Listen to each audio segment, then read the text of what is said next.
Celui-ci est né en août 2010. Il est collégien en 3e au sein du collège Françoise Dolto de Nogent. Il est décrit comme sociable et plutôt comme un bon élève.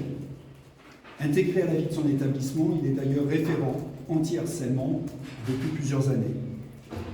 L'enquête a établi qu'il avait fait l'objet de 2 sanctions disciplinaires en novembre et décembre 2024.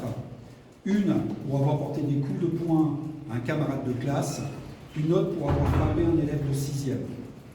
Pour ces faits, 2 sanctions disciplinaires ont été apportées par l'établissement scolaire. Une exclusion des cours pendant une journée avec présence au collège pour les premiers faits, puis une exclusion complète d'une journée pour les seconds. Depuis, aucun nouvel incident n'était intervenu dans l'établissement.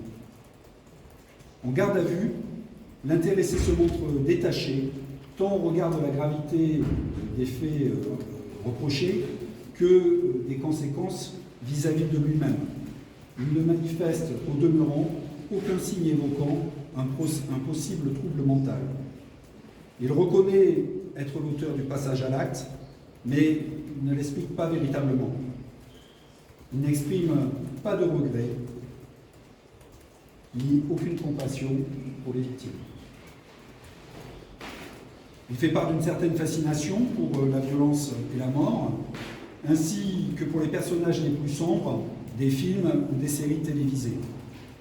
Il est adepte de jeux vidéo violents, sans pour autant être addict à ces jeux selon ses propres termes et selon les déclarations de ses parents.